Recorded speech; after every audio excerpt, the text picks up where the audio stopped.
పత్రికా విలేకరులందరికీ మరి ఇక్కడికి వచ్చేటువంటి వైఎస్ఆర్ పార్టీ నాయకులకు మా రైతు విభాగం నాయకులందరికీ నా యొక్క నమస్కారం. సార్, ఈరోజు ఈ కూటమి ప్రభుత్వం రైతుల్ని ఎలా మోసం చేస్తుందంటే గ్రామాల్లో మళ్ళీ ఇంకొకటి కొత్త పద్ధతి ఎత్తుకున్నారు. రైతు నేస్తమంట.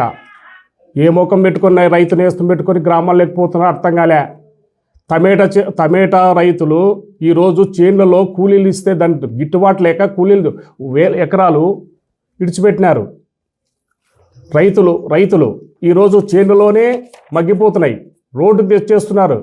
మొక్కజొన్న 1500 రూపాయలు కింటా ఈరోజు మీరు నాణ్యం తీసుకుంటే 2500 రూపాయలు ఇస్తామని మీరు చెప్పారు. ఈరోజు 1500 కూడా మార్కెట్లో ధర పలకడం లేదు. ఇంకా అలాగే పోతే చాలా ఐటి తోటైతేనేమి ఇంకా చాలా ఉన్నాయి. అలాగే ఇన్సూరెన్స్లు sir, input subsidy Jaganmohan Reddy గారు ఉన్నప్పుడు ప్రతి రైతు సంతోషపడేవారు. ఎందుకంటే మాకు పంట పోతామని మాకు ఇన్సూరెన్స్ వస్తుంది, మాకు ఇన్సూరెన్స్ కట్టినాడు జగన్మోహన్ రెడ్డి అన్నారు. ఈరోజు మీ ఇన్సూరెన్స్ కట్టే దౌర్భాగ్యం కూడా ఈ ప్రభుత్వానికి, ఈ కూటమి ప్రభుత్వానికి లేదు. కానీ అదే మీరు స్వచ్ఛందంగా మీరే కట్టుకోండి బ్యాంకులకి వెళ్ళి అని చెప్తుంటే దాదాపు 90,000 దాదాపు ఇన్సూరెన్స్ 80 లక్షల మంది రైతులు ఇన్సూరెన్స్ కట్టేవాళ్ళు. ఈసారి సొంతంగా కట్టుకోమంటే 19 లక్షలు కూడా ఈరోజు రైతులు కట్టుకునే పరిస్థితిలో లేరు. ఆ రైతులు కట్టుకోవడం వల్ల ఈరోజు ఎంతో రైతులు నష్టపోయారు. ఈ టయానికి అయితే రైతులకి ఏది వర్షాలు వచ్చినా ఏదొచ్చినా ఈరోజు రైతులు చాలా ఇబ్బంది పరిలో ఉన్నారు. కానీ ఉల్లిగడ్డలు బీమా లేదు, యూరియా లేదు, మొక్కజొన్న రేటు లేదు. ఇలా ఇంకొకటి రాష్ట్ర వ్యవసాయ శాఖ మంత్రి ఏం చేస్తున్నాడో లేదో కానీ ఆయన కనీసం దాని వ్యవసాయం మీద కూడా సమీక్ష చేయడం లేదు ఈ ప్రభుత్వం.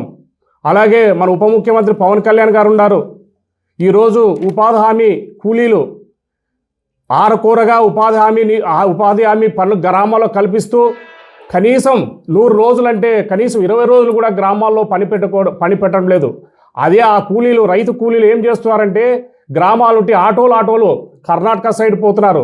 పొద్దున తెల్లారుజాము 4 గంటలకు వెళ్ళిపోతే అదే రైతు కూలీ నైట్ 8కి 9కి వస్తారు. ఇక్కడ పిల్లలు వాళ్ళకి ఎంతో భవిష్యత్తు చూడండి. ఒక్కసారి మీరు ఆలోచించండి అని అడుగుతున్నాం. మీ ప్రతికావిరకంగా ఈ ప్రభుత్వానికి మీరన్నా ఈ రైతు కూలీల గురించన్నా ఒకసారి ఆలోచించమని ఈ ప్రభుత్వాన్ని మేము డిమాండ్ చేస్తున్నాం. రాత్రి 9 గంటలకు 8 గంటలకు అదే 1500 ఒక ఆటోలో 20-25 మంది కూలీలు పోతున్నారు. ఇక్కడ నుండి మా తిమ్మాపురం గ్రామం అయితేనేమి, నక్కంతోటి గ్రామం అయితేనేమి, ఇక్కడ కర్ణాటకలో వస్తే ఆటోలను వేసుకొని వాళ్ళకి కమిషన్ ఇస్తాం. మళ్ళీ ఆ కూలీల్లో ఆటోలకు కూడా దాంట్లో తీసేస్తున్నారు. ఇది ఒక్కసారి ఆలోచించండి. ఇది కూడా మీరు మా ప్రతికావికంగా కూడా గవర్నమెంట్ని మీరు రాయాల్సిందిగా కోరుచున్నాం. అలాగే ఇంకో విషయం, ఈ పవర్ గ్రిడ్ అనేది వచ్చింది సంతోషమే. కొంతమంది రైతులు బాగుపడినారు. ఇది గుంతకల్లు నుండి దాదాపు మన నియోజకవర్గం దాటే వరకు ఉన్నది. కానీ ఆ గ్రిడ్డులో దాదాపు తీసుకుంటే 3 లక్షలు 4 లక్షల రూపాయలు ఒక ఫోల్కి ఇస్తున్నారు. ఆ లైన్ పోవడం వల్ల రైతు చాలా నష్టపోతున్నాడు. ఇప్పుడు మేమే ఉదాహరణకి నా భూమి ఒక 20 లక్షలు భూమి ఎకరా పోతుంటే మా పంచాయతీలో ఈరోజు ఆ లైన్ పోవడం వల్ల కనీసం 5 లక్షలు కడగం లేదు. అది కూడా ఈ ప్రభుత్వం సెంట్రల్ గవర్నమెంట్ అంటున్నారు. మీ సెంట్రల్ గవర్నమెంట్ మీరు కూడా భాగస్వామి కదా ఈ కూటమి ప్రభుత్వం. మళ్ళీ ఆ రైతులకు ఎందుకు ఇవ్వడం లేదు? దాదాపు మేము ఈరోజు చెప్తూ డిమాండ్ చేస్తున్నాం రైతు విభాగం తరఫున ఒక్కొక్క రైతుకి ఆ లైన్ పోయిన రైతులకు కూడా న్యాయం చేయాలి. ఎకరాకి 10 లక్షలు 20 లక్షలు కూడా కట్టేయాలి. ఈ పొద్దు ఏమిటికి ఆ రైతు పనికి రాకోకుండా ఆ భూములు పనికి రాకుండా అయిపోయినాయి. ఈరోజు ఏదో వాళ్ళ కుటుంబంలో చదువు కోసమో ఒక పెళ్లి కోసమో ఒక ఎకరా భూమి అమ్మాలనే కూడా 5 లక్షలు కడగం లేదు ఆ లైన్ పోవడం వల్ల. ఈరోజు మీరు సెంట్రల్ గవర్నమెంట్లో ఉన్నారు కాబట్టి ఈ కూటమి ప్రభుత్వం మీరు ఆ సెంట్రల్ గవర్నమెంట్తో మాట్లాడి ఆ రైతుకి న్యాయం చేయాలని కూడా మేము చూస్తున్నాం. అలాగే ఇంతకుముందు రైతు సంఘం నాయకులు కూడా దీనిపైన కూడా ఫైట్ చేశారు. కానీ స్పందించలేదు ఈ పాలకులు. అలాగే ఇంకా కొన్ని చాలా విషయాలు ఉన్నాయి. ఉపాధి హామీని వ్యవసాయ అనుసంధానం చేస్తామని చెప్పి ఆయన ఎప్పట్లోనే పవన్ కళ్యాణ్ గారు చెప్పారు. ఇంతవరకు వ్యవసాయం అనుసంధానం చేయలేదు. ఉపాధి హామీ మీరు గవర్నమెంట్లో ఉన్నారు. ఇప్పుడు మీకు చేతిలో సెంట్రల్ గవర్నమెంట్లో ఈరోజు మీరు ఏం పట్టుకుంటే జరుగుతుంది.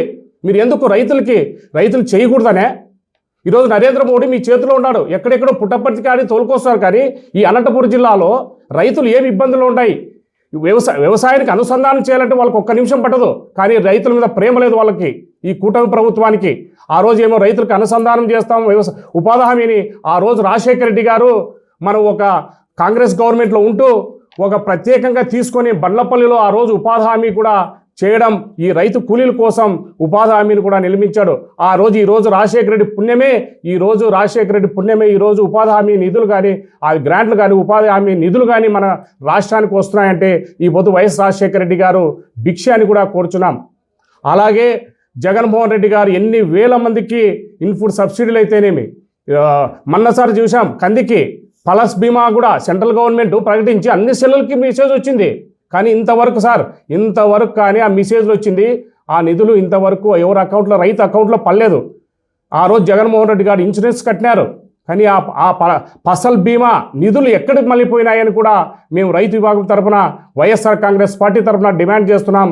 అవి కూడా త్వరగా రైతులకి అకౌంట్లోకి జమ చేయాలని, అలాగే రైతుల్ని కూడా ఎంతో ఆదుకోవాలని కూడా కోరుతున్నాం. ఈ కూటమి ప్రభుత్వం ఇలాగే చేస్తే రేపొద్దున రైతులు చాలా ఆగ్రహంతో ఉన్నారు. కాబట్టి ఈ కూటమి ప్రభుత్వం వ్యవసాయ శాఖ మంత్రి అయితేనేమి, పవన్ కళ్యాణ్ గారు వ్యవసాయ శాఖ మంత్రి అచ్చెన్నాయుడు గారు అయితేనేమి, పవన్ కళ్యాణ్ గ్రామ పంచాయతీ వాళ్ళంతా చొరవ తీసుకొని ఈ రైతుల పైన ఎలాగో చంద్రబాబు నాయుడు, లోకేష్ బాబు వాళ్ళకి ఏదో అంత రియల్ ఎస్టేటు, ఆయన మున్సిపల్ శాఖ మంత్రి రియల్ ఎస్టేట్ చేసుకుంటున్నారు తప్ప ఈ రైతుల గురించి పట్టించుకుని నాతులేరు. మీరైనా దీనికి సంబంధించిన మంత్రులు కాబట్టి మేము రైతు విభాగం తరఫున డిమాండ్ చేస్తూ ఈ అవకాశం ఇచ్చిన అందరికీ. కర్నూలు జిల్లాకి, చిత్తూరు జిల్లాకి హెక్టార్కి 50,000 రూపాయలు పండించారు. కానీ అనంతపురం జిల్లాలో ఉల్లి రైతులు లేరా? ఇక్కడ ఉన్న స్థానిక ఎమ్మెల్యేలు లేరా?